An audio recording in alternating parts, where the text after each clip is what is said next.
At our son's wedding, I handed him an envelope. What was inside ended his marriage before it even began. If you have ever had someone mistake your kindness for weakness, please hit the like button.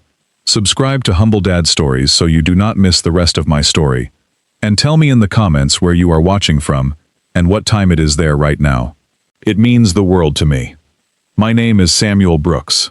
I am 70 years old, and I spent 38 years working in banking security, first as a fraud investigator for a regional bank, then eventually running the entire fraud prevention division for one of the largest financial institutions in the state, before I retired 6 years ago. I spent my entire career learning how thieves move money, how they disguise it, how they hide behind shell companies and forged signatures and stolen identities. I never once imagined that everything I learned protecting strangers' life savings would end up being the exact set of skills I needed to protect my own, from my own son. But that is precisely what happened. And I am going to tell you the whole story, from the beginning, because I think somewhere out there, someone else needs to hear it. But let me back up. Let me tell you about my wife Marion first, because none of what follows makes sense without understanding her. Marion and I were married for 31 years before cancer took her from me 9 years ago. She was a second-grade teacher for almost her entire career. The kind of teacher who kept a drawer full of granola bars for kids who came to school without breakfast, who spent her own money on winter coats for students whose families couldn't afford them, who never once, in 3 decades of teaching, raised her voice at a single child, no matter how difficult the day had been. When she got sick, the diagnosis came fast and cruel. Pancreatic cancer, stage 4 before anyone caught it, and I lost her 11 months after her first symptom. A dull ache in her side she had dismissed for weeks as nothing. In the last few months of her life, Marion and I talked often about what we wanted to leave behind, not in terms of money, because we had built a comfortable but modest life, but in terms of meaning. She told me, more than once, lying in that hospital bed with a strength I have never fully understood how she found, that she wanted her legacy to be children who never had to choose between a coat and a hot meal, children who had someone in their corner the way she had tried to be for 30 years of second graders.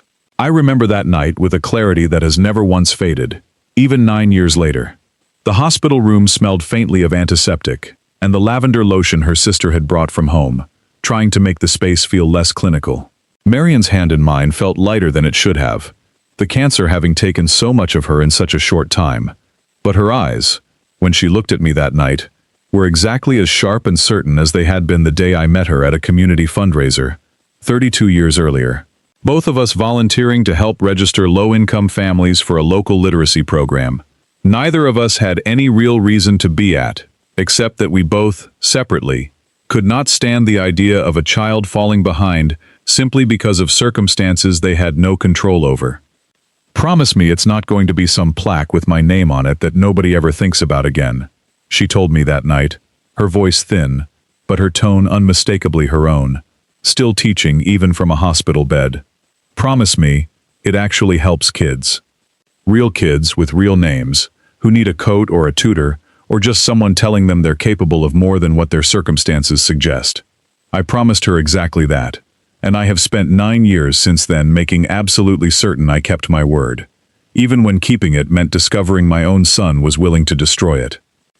I promised her, holding her hand in that hospital room during one of her last lucid nights, that I would build something in her name, a foundation, a scholarship fund, something real, something that would outlive both of us, and keep doing the quiet, unglamorous work she had spent her life doing one classroom at a time. The years immediately following Marion's death were, without question, the hardest of my life. Harder even than the 6 weeks I would eventually spend investigating my own son. I threw myself into work in a way that alarmed my colleagues at the bank, staying past midnight some evenings, reviewing fraud cases that had nothing urgently requiring my attention, simply because the quiet of my empty house had become unbearable in a way I had not anticipated. My colleagues, many of whom had known Marion through bank holiday parties over the years, were patient with me during that stretch, understanding, I think, that a man who spends his career catching people who steal from strangers needed something to occupy the specific silence left behind by losing the one person who had never needed catching at anything, because she never once hid a single thing from me in 31 years of marriage. It took me 9 years to actually build the financial foundation to make that promise real. I lived modestly after Marion passed, working an additional 3 years past when I could have retired, investing carefully, watching every dollar, the way 38 years of catching other people's financial crimes had trained me to watch dollars.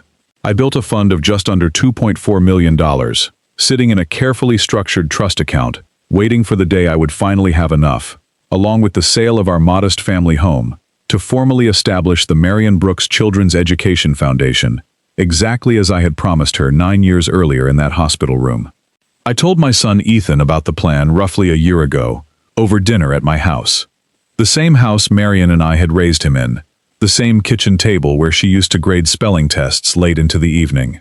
Ethan is 33 years old, and he sat across from me that night nodding along as I explained the foundation, the scholarship structure, the modest annual disbursements I hoped would help kids, exactly like the ones his mother used to keep granola bars for.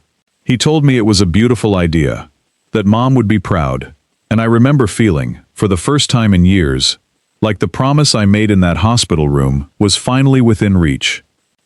I think, looking back now, I should have noticed something in Ethan that night, some flicker in his expression, when I described the modest annual disbursements I planned for the foundation, some small tell that a man who had spent his whole life comfortable, never quite needing to work as hard as I had, was already calculating what that same $2.4 million could buy him instead of a scholarship fund for children he would never meet. But grief has a way of making you generous with your trust in the people you love, and I wanted so badly to believe that my son, Marion's son, understood exactly why this money mattered the way it did. Ethan grew up an only child, born 5 years into our marriage after 2 miscarriages that nearly broke Marion's spirit entirely. When he was finally born healthy, I remember standing in that hospital hallway, swearing to myself that this boy would never know one day of financial uncertainty. I worked my way up through the bank's fraud division during his childhood, long hours some weeks. But Marion made sure he never felt the absence, filling every gap with the same patience she brought to her classroom of second graders. We gave him a comfortable, if not extravagant childhood, private tutoring when his grades needed a boost, a modest car when he turned 17, tuition help through a state university, where he earned a degree in marketing he never fully put to consistent use afterward, drifting between sales jobs for the better part of a decade, always somehow certain that something bigger was just around the corner for him. I did not realize, sitting at that kitchen table explaining the foundation to him, that Ethan had already met Olivia Chen 4 months earlier, and that within weeks of that meeting, he had begun describing a lifestyle to her that his actual income could never sustain, a lifestyle he desperately wanted to believe he deserved, regardless of what it actually cost.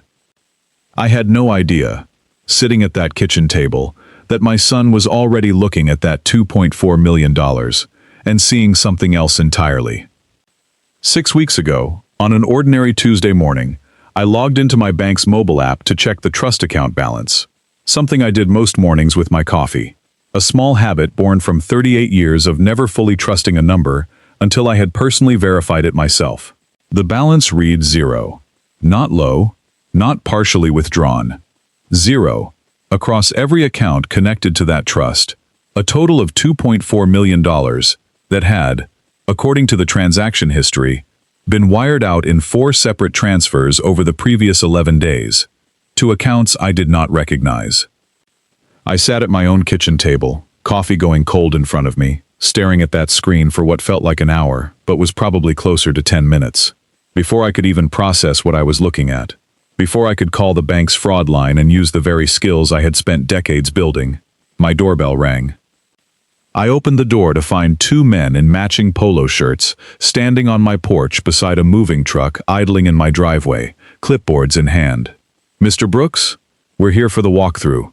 House closes in 9 days. We just need to do an initial assessment of what needs to be cleared out before the new owners take possession." I stood in my own doorway, genuinely unable to form words for a moment. "I'm sorry," I finally managed. "There must be some mistake. This house isn't for sale." The younger of the 2 men checked his clipboard, frowning slightly. "It says here the sale closed 3 weeks ago, sir."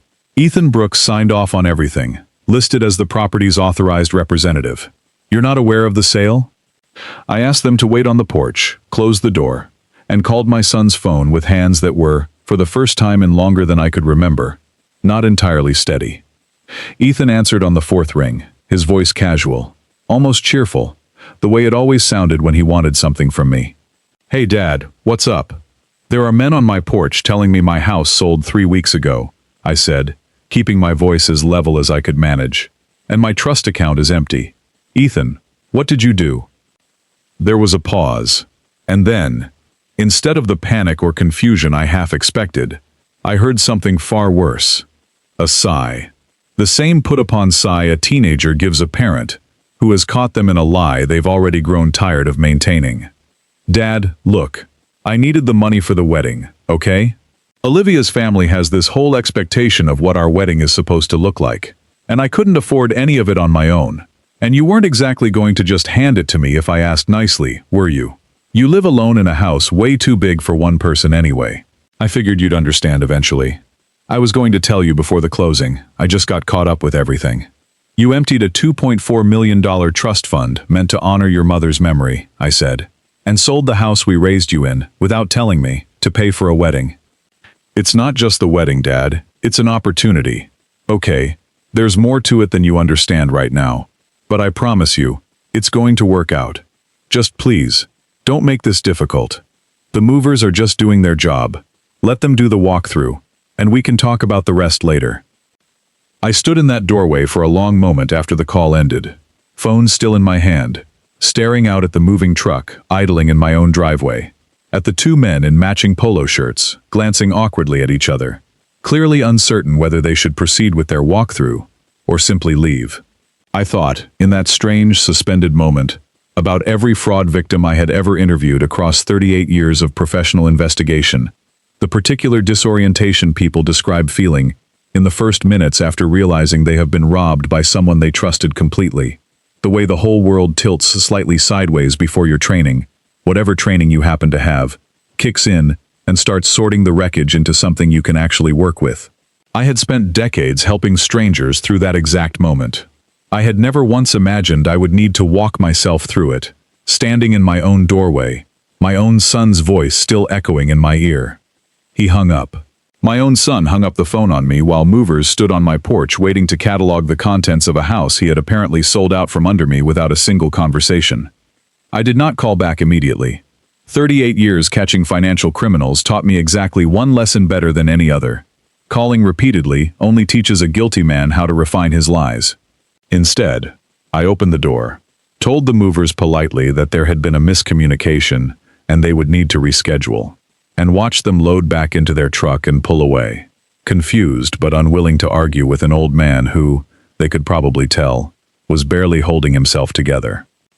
I sat at that kitchen table for a long time, before I did anything at all, the same particular stillness settling over me that I remembered from the worst frauds I investigated professionally over the decades, the specific quiet that comes not from calm, but from a mind working very hard to keep itself from shattering. I thought about Marion, about the promise I made her in that hospital room, about the granola bars she kept in her desk drawer, and the winter coats she bought for children whose parents could never quite make ends meet. And I understood, sitting alone in that kitchen, that protecting her legacy was no longer simply a matter of finishing what I had started. It was now a matter of recovering what had already been taken, from the one person I never trained myself to suspect. Then I went inside, sat down at Marion's old kitchen table, and started doing what I had spent 38 years training myself to do. I started building a case. That same evening, unable to sleep, I did what I imagine most heartbroken fathers do in the age we live in. I opened social media, something I rarely touch, and searched for Ethan's fiancée, Olivia Chen. Her profile was almost entirely public, a curated highlight reel of a life that, until that morning, I had assumed was simply the natural result of two young professionals building a life together. What I found instead made my stomach turn in an entirely new way. Posted 8 days earlier, a photograph of Olivia standing in front of a brand new Range Rover, captioned, "Wedding gift to myself, can't wait for the honeymoon to match." Posted 5 days earlier, a video walkthrough of a venue she described as the most exclusive estate in the state, with a caption boasting about a budget north of $1 million and worth every penny. Posted 2 days earlier, A photograph of a diamond necklace laid out beside a first-class boarding pass to a private island resort. Captioned, "Pre-honeymoon treat. The real one comes after the wedding, and trust me, it's going to be unforgettable." I sat in my recliner that night, reading through months of Olivia's posts, watching, in real time, the digital trail of exactly where my dead wife's foundation money had gone. $1 million wedding, a luxury car, a pre-honeymoon vacation to a private island. None of it matched the modest, thoughtful young woman Ethan had described to me over the past year. And none of it matched the story he had told me on the phone that afternoon about simply needing help affording a wedding his fiancé's family expected. I did not call the police that first week, though I understand now why most people in my position would have. 38 years in banking fraud investigation taught me something most people never learn about financial crimes committed within families. Law enforcement moves slowly on cases where the alleged victim is related to the alleged perpetrator, especially when the paperwork, on its surface, appears to have some legal basis, a signed sale, a power of attorney, whatever fig leaf Ethan had constructed to make this look legitimate. I knew that if I called the police that week, I would spend months explaining a complicated financial situation to detectives who had no specialized background, in exactly the kind of fraud I had spent decades hunting professionally. I needed someone who understood banking systems, trust structures, and digital forgery as intimately as I did. That first night, after the movers had left and the house had gone quiet again, I walked slowly through every room, something I had not done in years, running my hand along the same hallway walls where Marian had once hung Ethan's grade school artwork.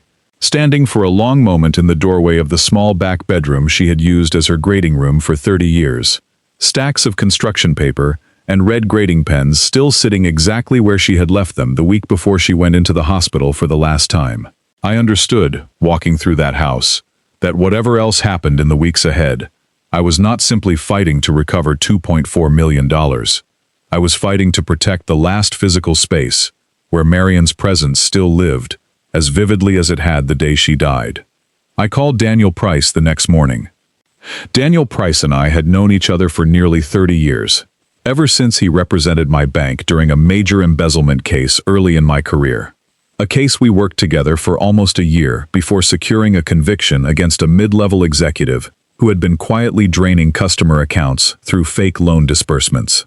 Daniel had gone on to specialize almost entirely in financial fraud litigation, the kind of attorney corporations hired when they discovered an employee had been stealing for years and needed someone who understood both the law and the technical mechanics of how the theft actually worked. He was, without question, the only person I trusted enough to bring into what I already suspected was going to be an ugly, complicated case involving my own son.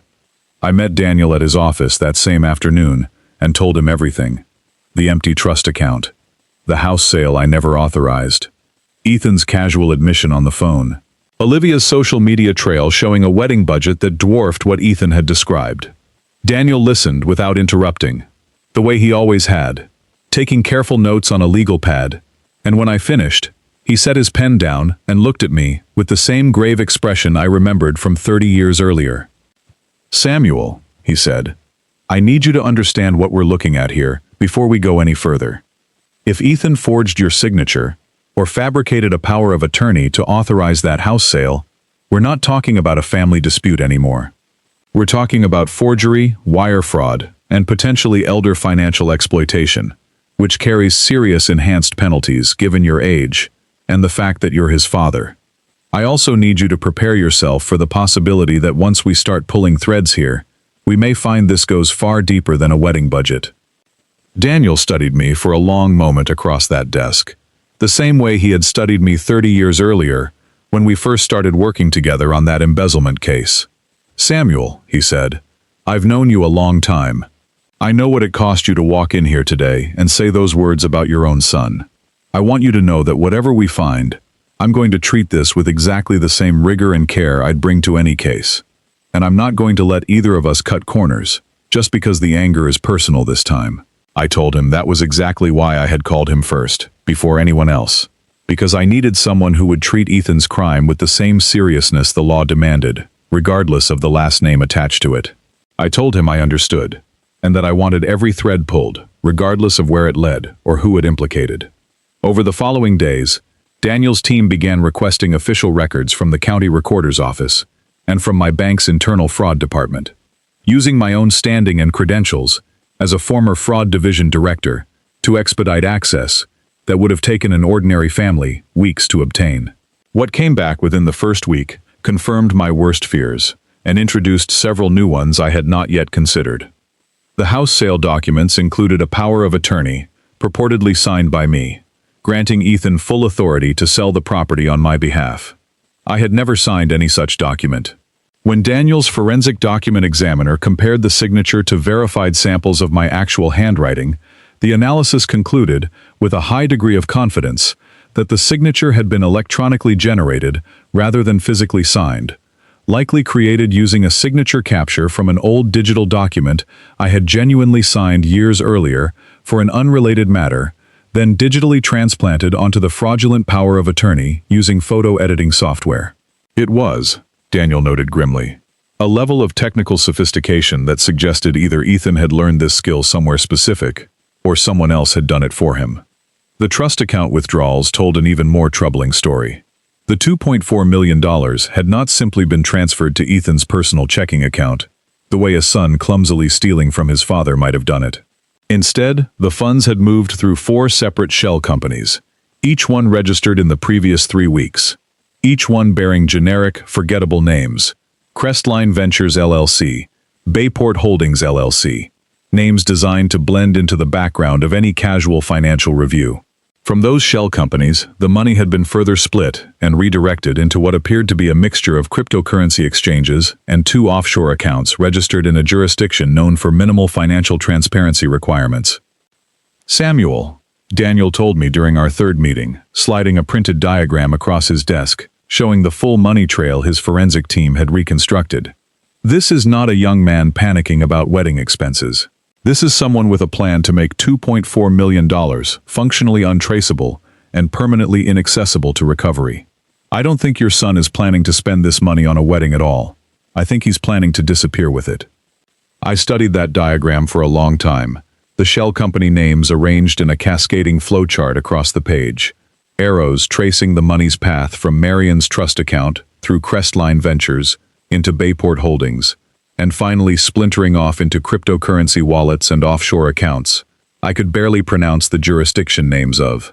I had drawn diagrams exactly like this one, dozens of times across my career, always about strangers, always with the professional distance that let me see the pattern clearly, without the specific ache of recognizing my own son's handwriting, figuratively speaking, in every fraudulent signature along the way.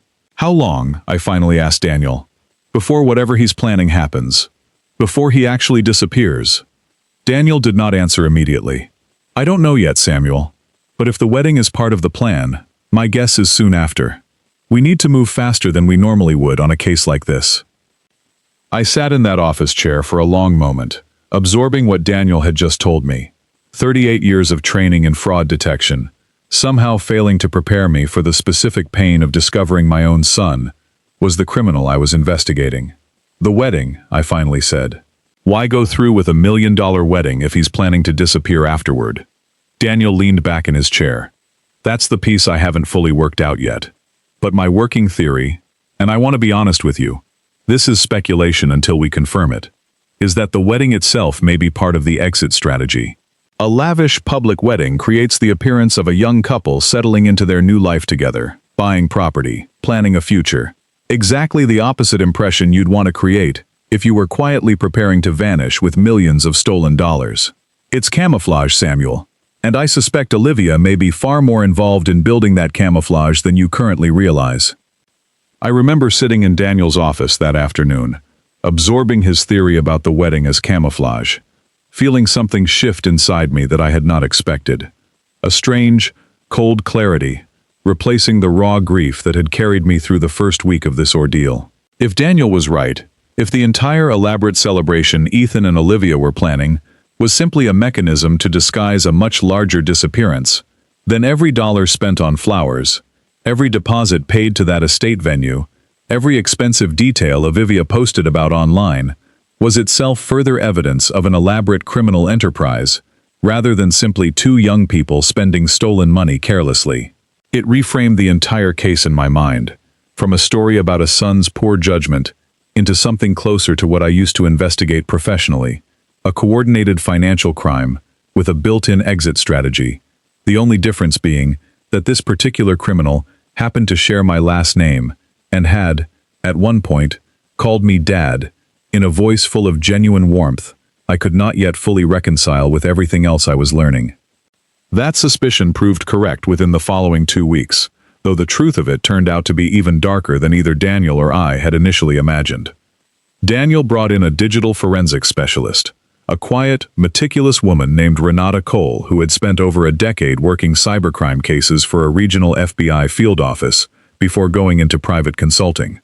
Renata's first request was for a forensic review of any devices connected to the fraudulent transactions, which meant, given the scope of what we were investigating, obtaining a legal basis to examine financial records tied to Ethan's business email account, which he had used, carelessly, for several of the shell company registrations. What Renata found, buried in email metadata and message threads Ethan had apparently believed were more private than they actually were, was a correspondence chain between Olivia and a man named Marcus Webb, someone I had never heard of before, whose name appeared nowhere in any wedding planning documents or guest lists Ethan had shared with me over the past year.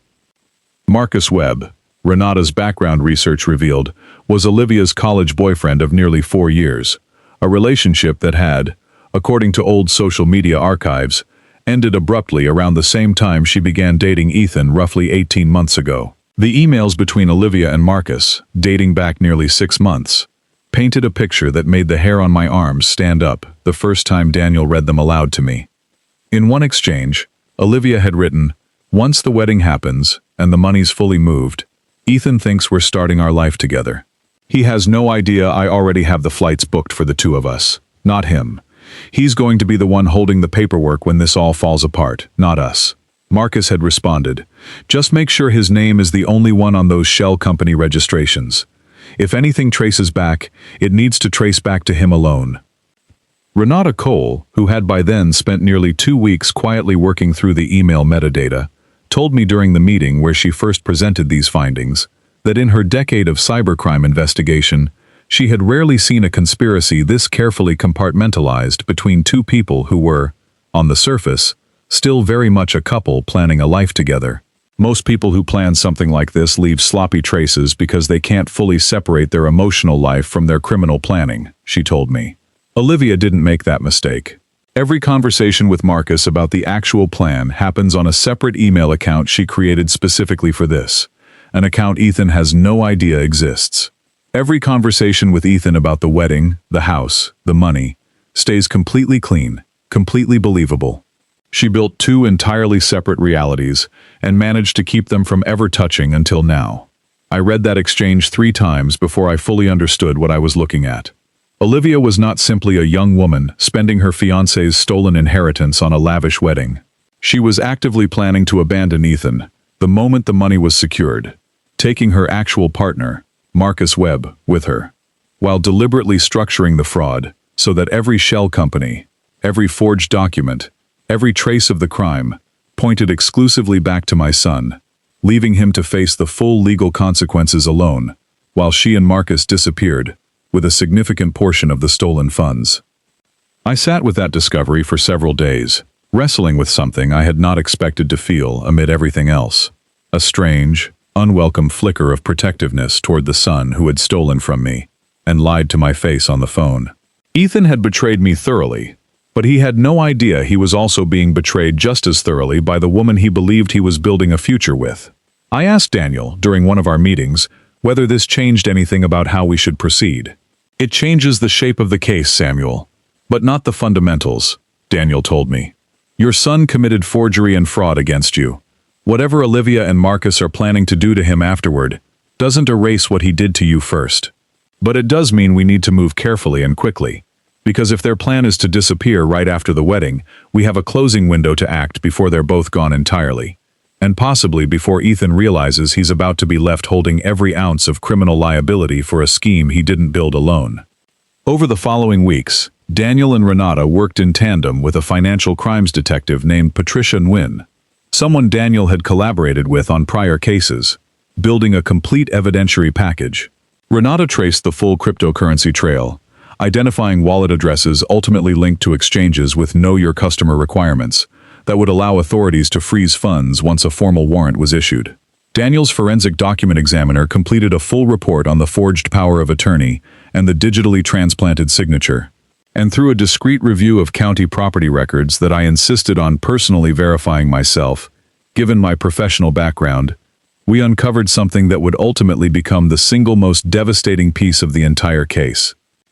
9 years earlier, in the months following Marion's death, in a decision I had made quietly and never discussed extensively with Ethan, because I did not want to burden him with the details of my grief-driven financial planning, I had irrevocably transferred ownership of our family home into the newly created Marion Brooks Children's Education Foundation Trust, structured specifically so that the property itself, along with its eventual sale value, would permanently fund the foundation's operations, regardless of what happened to me personally.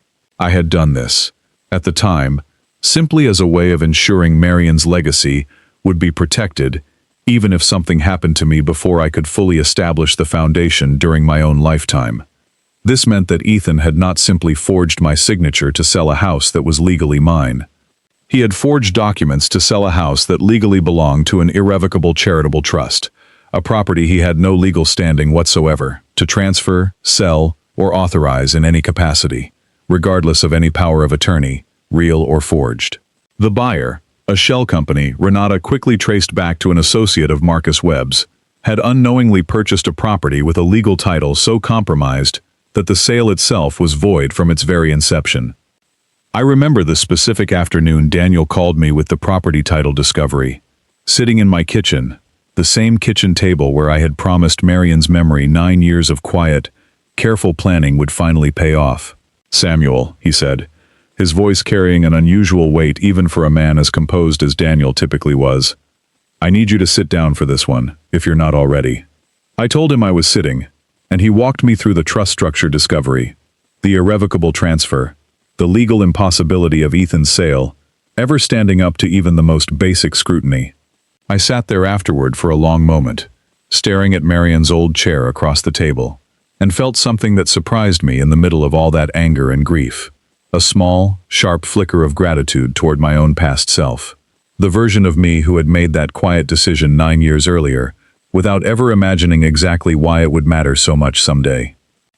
"Samuel," Daniel told me, laying this discovery out during one of our final planning meetings before the wedding. "Your son didn't just steal from you. He tried to sell a house he never had any legal right to sell in the first place, using forged documents, to fund a wedding for a woman who is planning to abandon him the moment the money clears, while a fake power of attorney, with your forged signature, sits at the center of every transaction.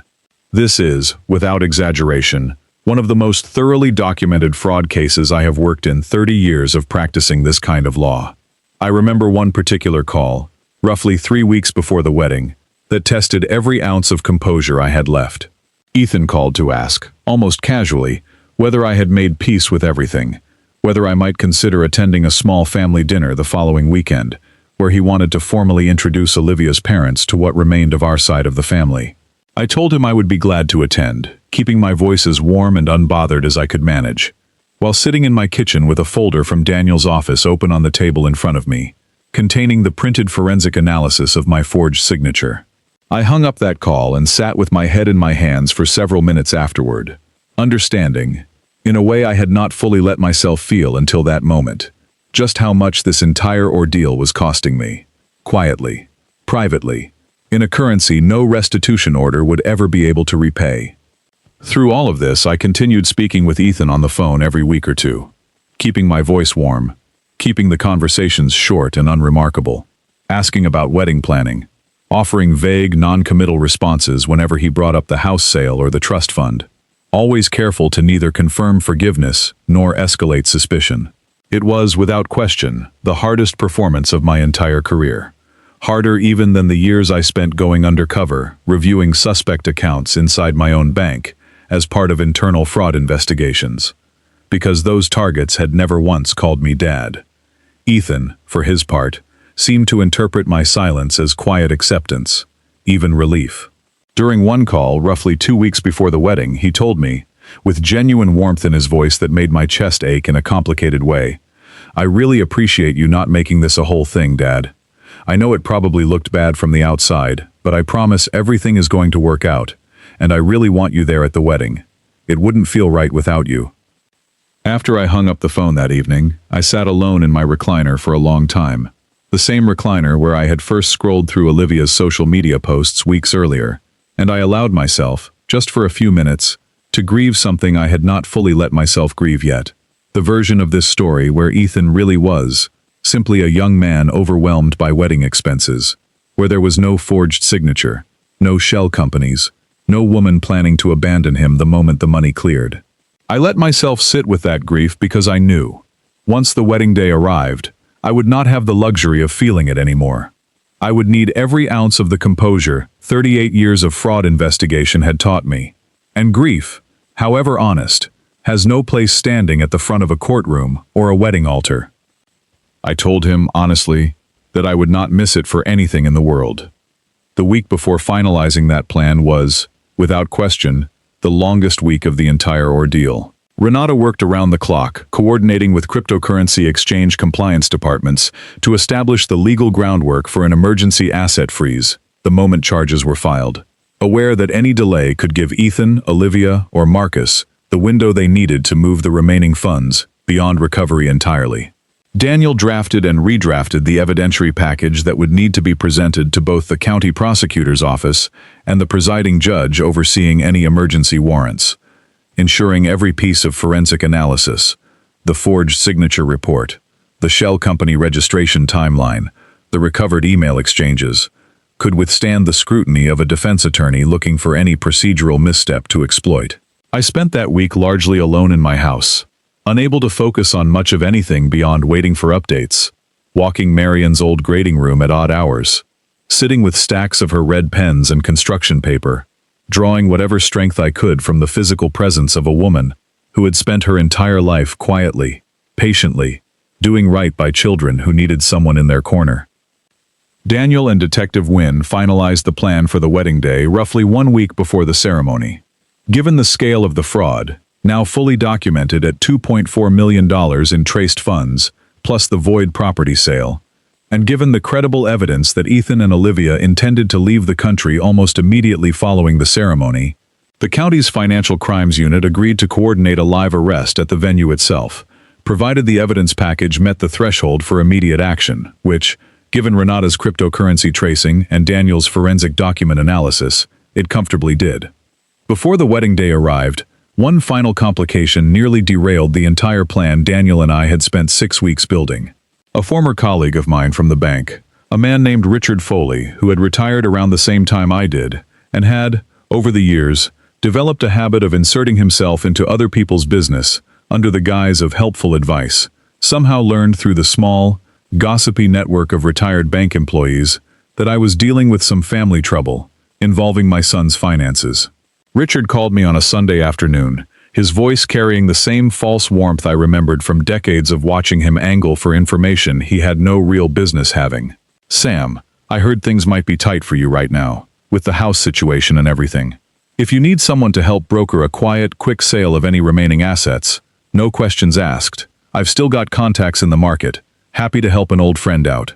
I understood immediately, sitting with that phone against my ear, that Richard had no idea how close he was standing to the edge of an active federal investigation, and that any conversation with him about assets could complicate the evidentiary picture Daniel and Renata had spent weeks building. I told Richard, politely, that everything was fine, that I appreciated his concern, and that I did not need any assistance with anything. He pushed once more the following week, mentioning he had heard the house already sold. "Actually, strange situation. Hope everything's all right with that." A detail that told me the fraudulent sale had likely already begun circulating in small ways, through casual real estate gossip networks. Exactly the kind of leak that could have alerted Ethan or Olivia that scrutiny was building around them before we were ready. I never told Ethan about Richard Foley's calls.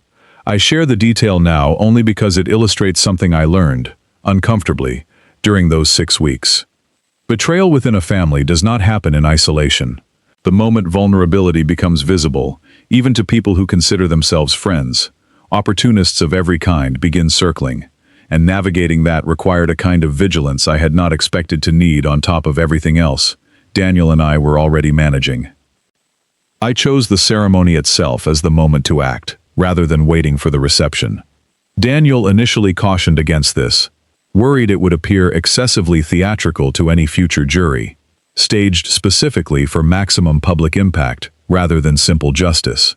I told him I understood the risk and accepted it fully, because Ethan had chosen to build an elaborate public wedding as camouflage for a plan to abandon both his father and his own criminal liability behind him, and I intended for the truth to arrive with exactly the same audience the deception had been built in front of.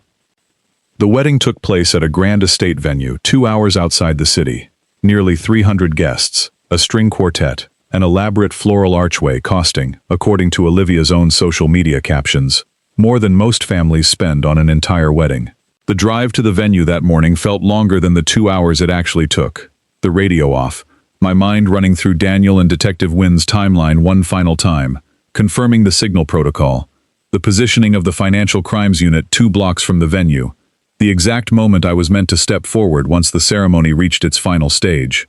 I remember pulling into the venue's long circular drive, valets in crisp uniforms directing traffic among a growing line of luxury vehicles, and thinking, with a strange detached clarity, that I had spent 38 years building elaborate case files against strangers who thought they were clever enough to hide their crimes. And now, dressed in my best gray suit, I was about to walk into the most important case of my career, wearing the role of a proud father rather than an investigator, a role I intended to maintain for exactly as long as it took the ceremony to reach the moment where it would no longer serve any purpose at all. I arrived alone, Marion having been gone 9 years by then, and took my seat near the front, watching my son wait at the altar in an impeccably tailored charcoal suit, his face bright with an anticipation that made my heart break just slightly, knowing everything I now knew about the woman walking toward him. I remember watching Olivia walk down that aisle in a gown that, according to a receipt Renata had located weeks earlier, buried in the Shell Company transaction records, had cost nearly $80,000 alone, more than most families spend on an entire wedding, let alone a single dress. I watched the guests around me, business associates of Ethan's, distant family members I recognized from years-old holiday gatherings, all of them smiling, all of them entirely unaware that the money funding every flower arrangement, every place setting, every note the string quartet played, had been stolen from a dead woman's charitable legacy through a forged power of attorney bearing my own name.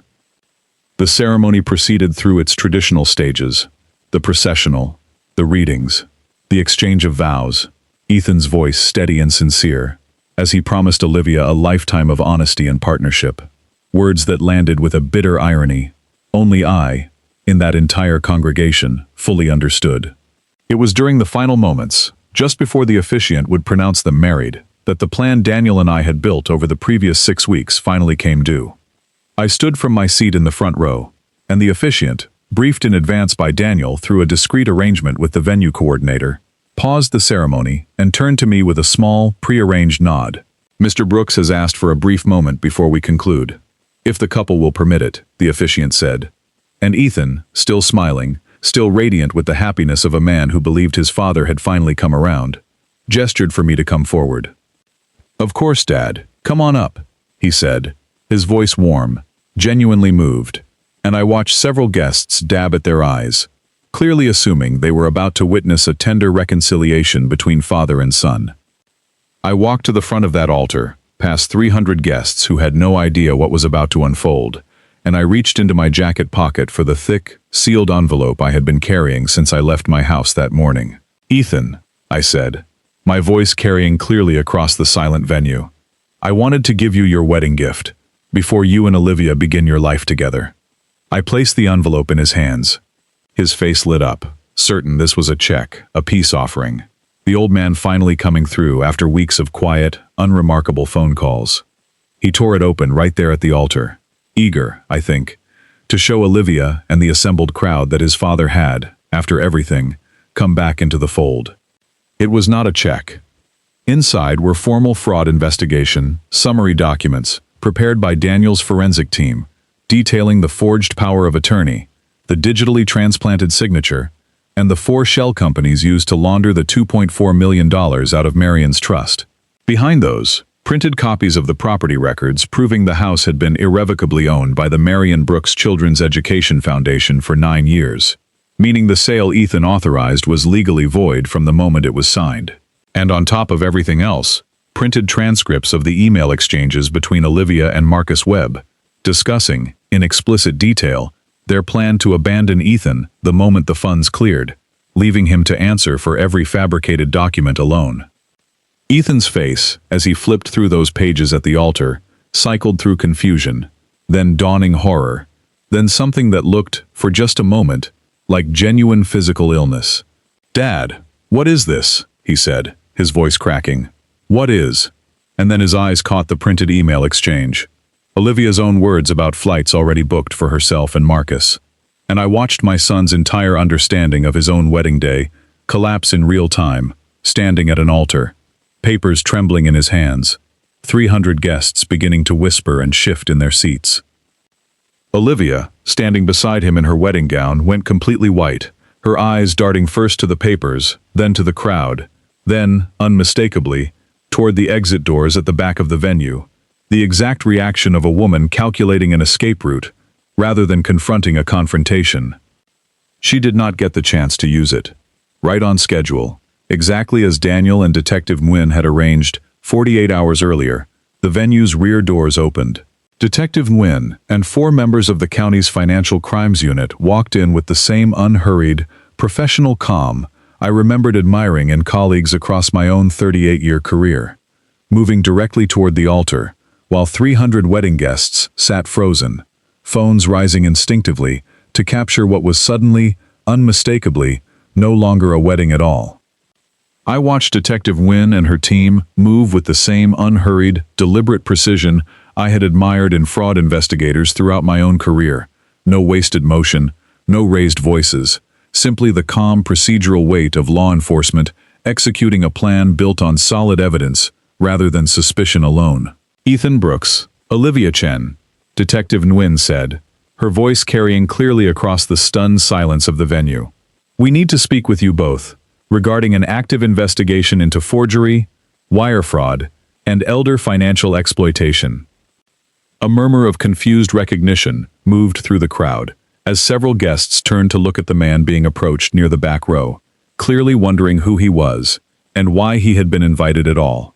I later learned from Detective Nguyen that Marcus had been introduced to the wedding planning committee as a family friend of the bride, a cover story Olivia had apparently maintained for months, to justify his presence at various pre-wedding events without raising suspicion from anyone in Ethan's circle, including Ethan himself, who had shaken Marcus's hand at the rehearsal dinner 2 nights earlier, without the faintest idea he was shaking hands with the man his fiancée was actually planning to run away with.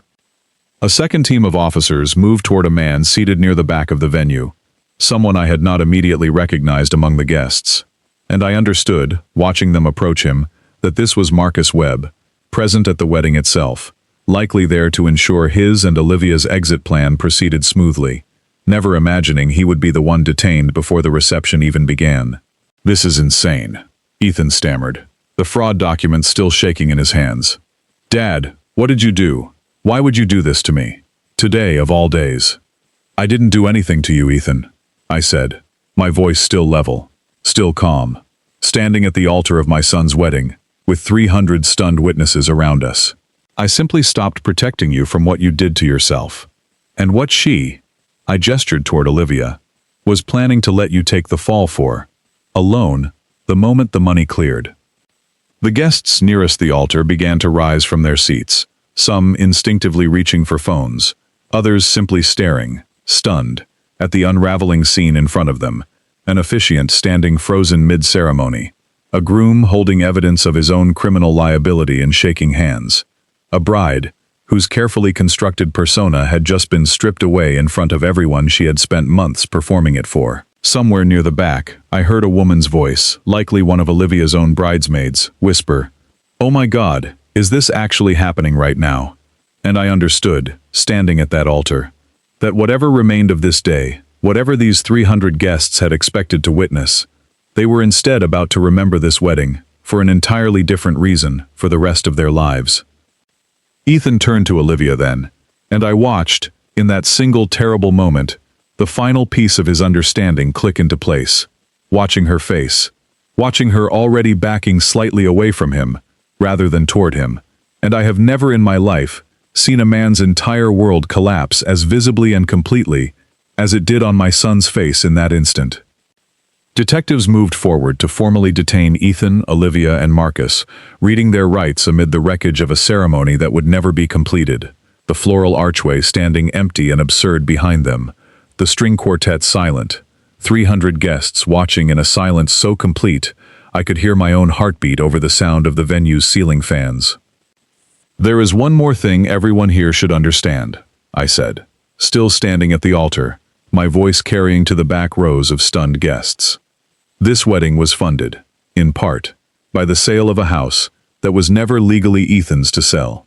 9 years ago, following my wife's death, I transferred ownership of our family home into an irrevocable charitable trust, the Marion Brooks Children's Education Foundation, established specifically to fund educational support for children in her memory. Ethan forged documents to sell a property he had no legal authority over whatsoever, which means every transaction built on top of that sale, the shell companies, the wire transfers, all of it, was built on a foundation of fraud from its very first signature. The silence that followed that sentence was unlike anything I experienced across 38 years of a career built on watching financial crimes unravel in real time. I watched realization spread through that crowd. Guest by guest, table by table, the understanding dawning that the wedding they had been invited to witness had, in fact, been the final act of an elaborate theft, and that the quiet, gray-haired father standing at the altar had just dismantled the entire scheme in under 3 minutes.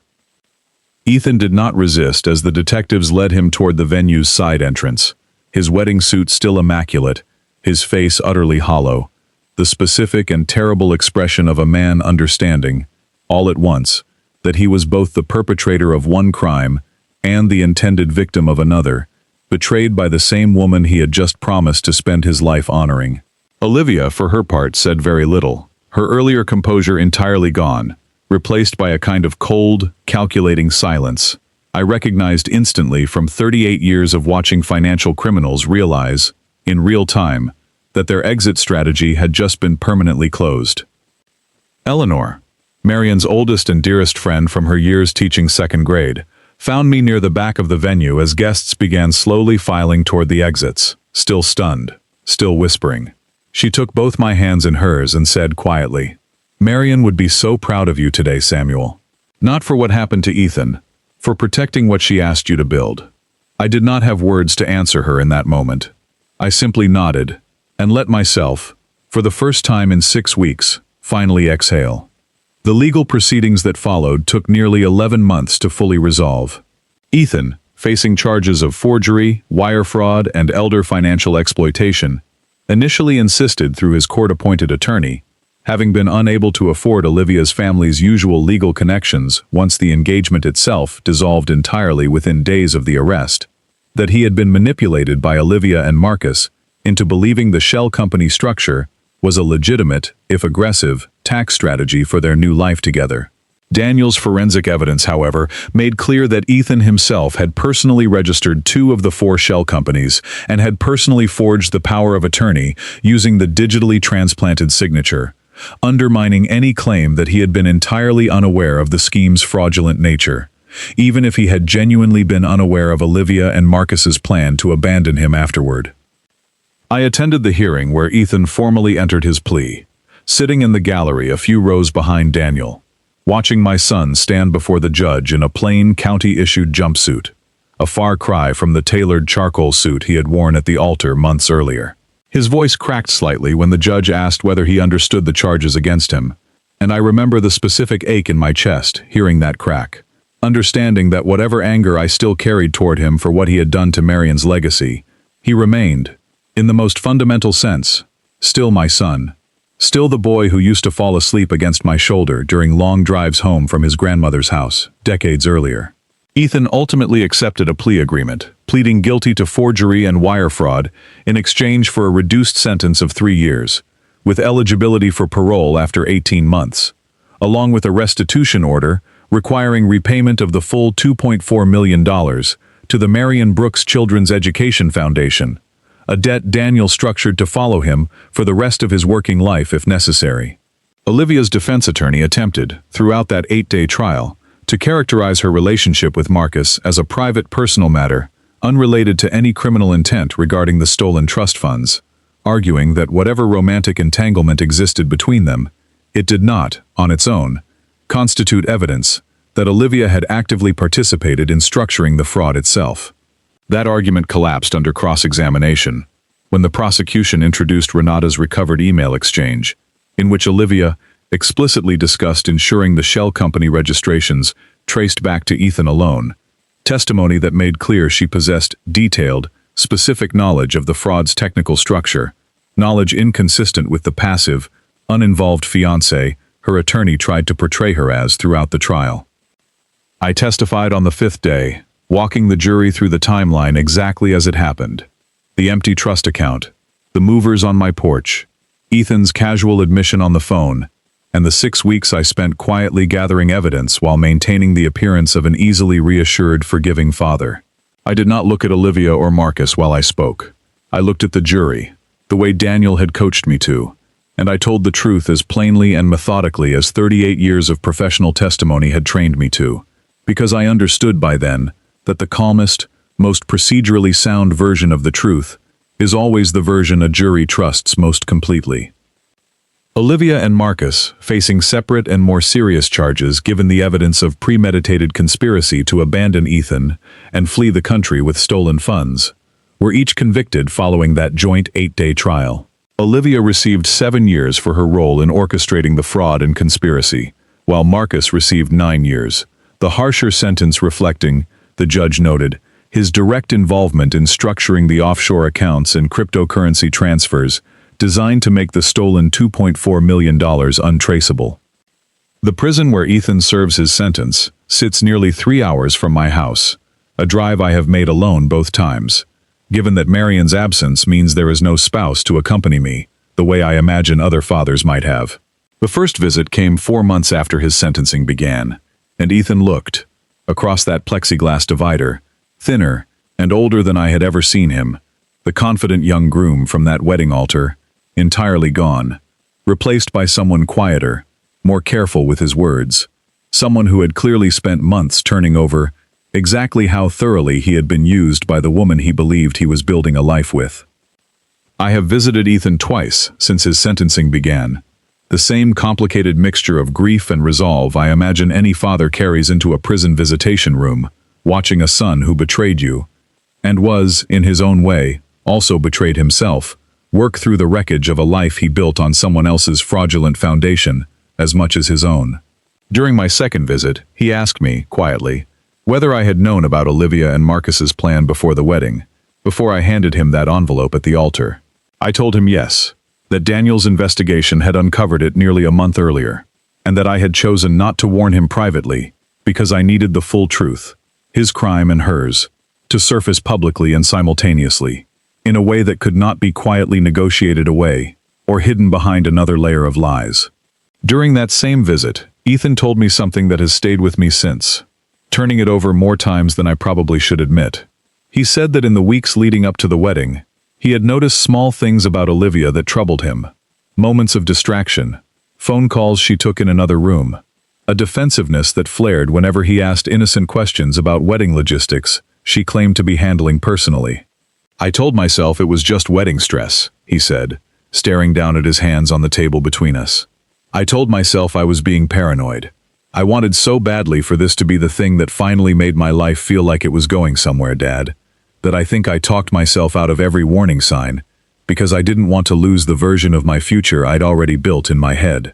I recognized something uncomfortably familiar in that admission, the specific, human tendency to explain away evidence because the alternative feels too painful to sit with, the same tendency that had, for entirely different reasons, kept me trusting my own son for far longer than the evidence probably warranted.